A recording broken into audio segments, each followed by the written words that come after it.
हमारी थोड़ी सी भी कहीं उपेक्षा हो जाती है, लापरवाही हो जाती है, और दिल की गहराई से जब हम आलोचना करते हैं, आलोचना यानी अपनी अंदर की लापरवाही को जब हम देखते हैं और उसका जब हम पश्चाताप करते हैं, तो इसको हम आलोचना कहते हैं। हमारे यहाँ आलोचना बड़ा पवित्र शब्द है, पर लेकिन देखिए कितनी गजब की बात है। आलोचना अगर हम खुद की करें तो धर्म हो जाता है, और दूसरे की करें तो पाप हो जाता है। कितनी गजब की बात है ना। खुद की आलोचना करें, खुद की कमियां देखें तो धर्म हो जाता है, और दूसरों की कमियां देखें, दूसरों की बुराई करे तो बैठे बैठे पाप हो जाता है। इसलिए कहते हैं आलोचना शास्त्र भी है, आलोचना शस्त्र भी है। स्वयं की करें तो शास्त्र है, आगम है, और दूसरों की करें तो शस्त्र है, हथियार है। शास्त्र से धर्म का जन्म होता है, शस्त्र से पाप का जन्म होता है। शास्त्र स्वयं की कमियों को मारने का संदेश देता है, शस्त्र दूसरों को मारने में सहयोगी बनता है। इसलिए हमें यह समझना चाहिए कि शास्त्र को शास्त्र ही बने रहना देना है, या इसको हमें शस्त्र के रूप में उपयोग करना है। तो वो बहुत सौभाग्यशाली लोग होते हैं जो स्वाध्याय के माध्यम से शास्त्र को शास्त्र बनाते हैं। और याद रखना, मुझे 4 पंक्तियां याद आती हैं। हर कंकर शंकर बन सकता है, हर कंकर शंकर बन सकता है, यदि कोई पूजने वाला हो तो। वाह! हर कंकर शंकर बन सकता है, यदि कोई पूजने वाला हो तो। हर अक्षर मंत्र बन सकता है, यदि कोई जपने वाला हो तो। हर अक्षर मंत्र बन सकता है, यदि कोई जपने वाला हो तो। हर किताब, हर पुस्तक शास्त्र बन सकती है। हर किताब, हर पुस्तक शास्त्र बन सकती है, यदि कोई पढ़ने वाला हो तो। हर आत्मा परमात्मा बन सकता है, यदि कोई जागने वाला हो तो। हर आत्मा परमात्मा बन सकता है, यदि कोई जागने वाला हो तो,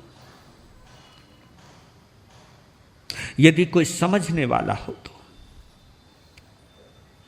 ये 8 दिन के प्रवचन जागने के लिए है,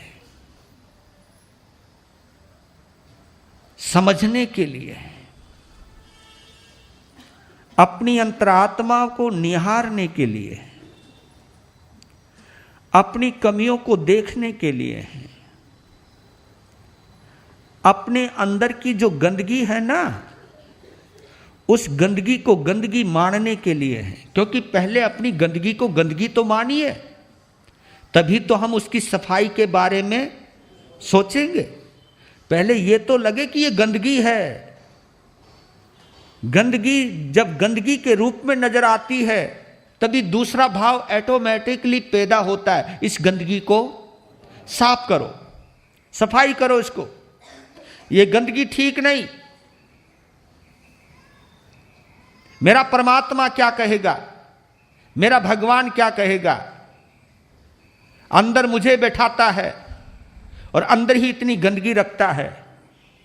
घर में कोई मेहमान आता है, उसके लिए तो इतनी अच्छी अच्छी तैयारियां करता है, कहीं पकवान बनाता है, कहीं सेंट सुंड छिड़कता है, कहीं कुछ ना कुछ बनाता है, कभी हंसता है, मुस्कुराता है, मेहमान को रिझाता है। लेकिन कमाल की बात है तेरी कि मैं तेरे दिल में आया हूं और तुझे दिल की कोई खबर नहीं, तुझे अपनी अंदर की गंदगी का कोई पता नहीं। इस गंदगी का पता लगाने के लिए ये हमारे 8 दिन के पर्यूषण आते हैं।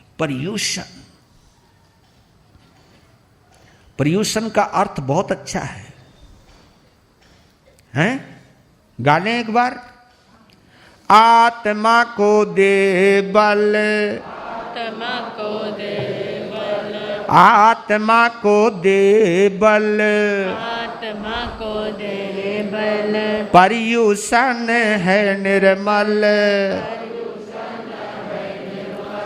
पर्यूषण है निर्मल, पर्यूषण है निर्मल, मन से मनाओ जी, लाभ उठाओ जी, मन से मनाओ जी, लाभ उठाओ जी, प्रभु वाणी ध्यान से, प्रभु वाणी ध्यान से, हो लगाव ज्ञान से, हो लगाव ज्ञान से, मोह को हटाओ जी, लाभ उठाओ जी, मोह को हटाओ जी, लाभ उठाओ जी, आत्मा को दे बल, आत्मा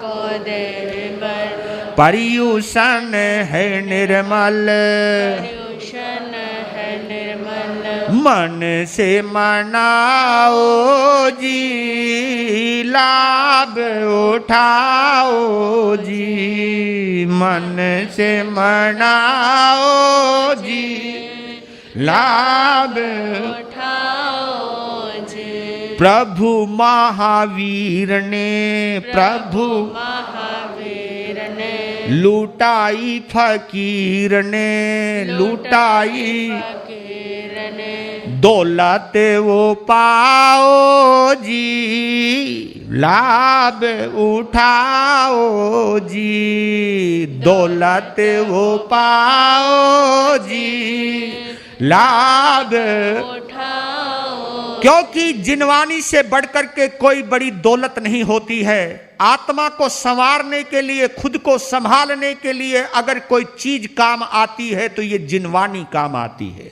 ये असली दौलत है। ये वो दौलत है जब हमारे वीतराग प्रभु ने वीतराग साधना के बलबूते पर सम्यक ज्ञान, सम्यक दर्शन, सम्यक चरित्र, सम्यक तप की आराधना करते हुए केवल ज्ञान यानी आत्म ज्ञान को उपलब्ध हुए, जहां कोई पक्षपात नहीं, जहां कोई भेदभाव नहीं, जहां कोई वैर विरोध नहीं, जहां कोई शत्रु मित्र का भाव नहीं, इतनी पवित्र साधना से उद्भूत ये जिनवानी प्रकट हुई है। और ये जिनवानी से बड़ी कोई दौलत नहीं है। ये मान करके चले, एक बार फिर दोहरा ले। प्रभु महावीर ने, प्रभु महावीर ने, लूटाई फकीर ने, लूटाई फकीर ने, दौलत वो पाओ जी, लाभ उठाओ जी, दौलत वो लाभ उठाओ। जप तप त्याग से, जप तप त्याग से, चाहे तुम कितना ही जप करो, चाहे कितना भी तप करो, लेकिन जब तक त्याग नहीं करोगे, समझ गए? जप करना भी आसान है, तप करना भी आसान है, लेकिन त्याग करना बहुत मुश्किल होता है, बहुत मुश्किल होता है।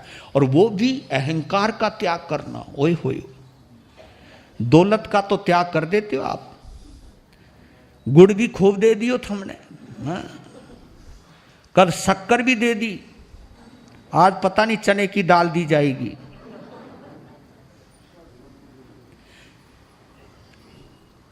दुनिया की चीजें तो आप दे सकते हो, लेकिन अंदर की बुराई दो ना, अंदर की ईगो दो ना, अंदर के अहंकार को छोड़ो ना।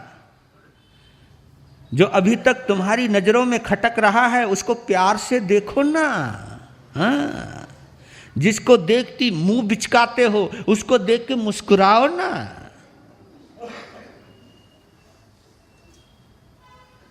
अगर इन शास्त्रों को सुनने के बाद भी आपके अंदर की वो गांठ नहीं खुली, सच कोई लाभ नहीं होगा। और जितने लोग बैठे हुए हो ना, हमारे समेत, मैं तुम्हें नहीं बोल रहा हूं, खुद को बोल रहा हूं, तुम सबको बोल रहा हूं, पता नहीं जिंदगी दूसरी बार हमें प्रदूषण मनाने का मौका देगी भी या नहीं देगी, इसकी कोई गारंटी नहीं है। इसकी कोई गारंटी नहीं है, क्योंकि कईयों ने सोचा था कि मैं फला प्रदूषण के अंदर अपना जीवन बदल दूंगा। प्रदूषण आने से पहले ही शरीर बदल दिया, शरीर ही छोड़ गए। इसलिए कह रहा हूं आपको, मौका नहीं चूकना। एक बात और कहता हूं आपको, दुश्मनी के साथ इस दुनिया से कभी विदा मत होना। क्या बोला मैंने? दुश्मनी के साथ इस दुनिया से कभी विदा मत होना, क्योंकि दुश्मनी के साथ अगर विदा होंगे आप, तो वो दुश्मनी तुम्हें अगले जन्म में भी मिलने वाली है। तुम्हें अपने मित्र अच्छे लगते हैं, सहयोगी अच्छे लगते हैं, साथ देने वाले अच्छे लगते या नहीं लगते? जो तुम्हारा साथ दे, जो तुम्हारा सहयोग करे, जो तुम्हारे काम आए, उनके ऊपर प्यार आता या नहीं आता? और जो तुम्हारे काम में रोड़े अटकाए, तुम्हारी बनती हुई बात को बिगाड़ दे, तुम्हारे बनते काम को बिगाड़ दे, वो तुम्हें अच्छे लगते हैं क्या? जब तुम्हें यह पता है कि कोई मेरा काम बिगाड़ता है, कोई मेरे काम में रुकावट डालता है, तो मुझे कितना बुरा लगता है।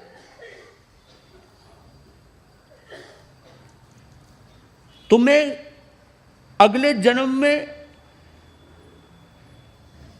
आपस के बीच में इतना प्रेमपूर्ण ऋणानुबंध बोलते इसको, ऋणानुबंध, जब हम एक दूसरे की मोहब्बत से जुड़े हुए रहते हैं,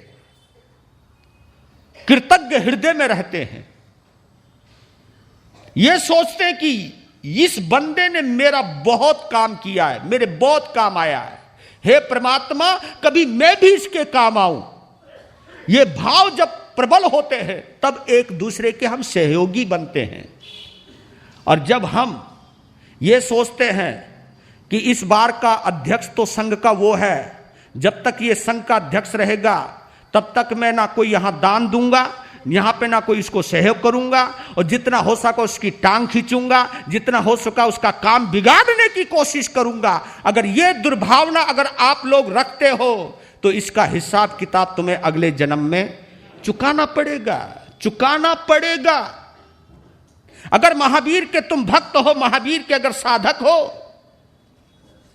तो हमें एक दूसरे का सहयोगी बनना है, ना कि एक दूसरे की टांग खींचनी है। सहयोगी बनिए, और इसकी शुरुआत कहीं और से नहीं, घर से कीजिए। घर से आते आते मित्रों के साथ कीजिए, मित्रों से आते आते संघ के साथ कीजिए।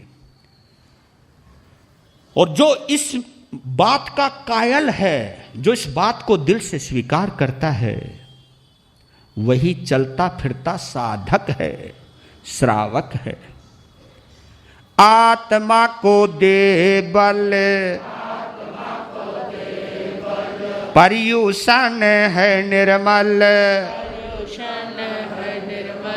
मन से मनाओ जी, लाभ उठाओ जी, मन से मनाओ जी, लाभ उठाओ जी। जप तप त्याग से, जप तप त्याग से, और ज्ञान के पराग से, ज्ञान के पराग से, आत्मा खिलाओ जी, लाभ उठाओ जी, आत्मा खिलाओ जी, लाभ उठाओ जी, आत्मा को दे बल, आत्मा को दे बल, पर्युषण है निर्मल, पर्युषण मन से मनाओ जी, लाभ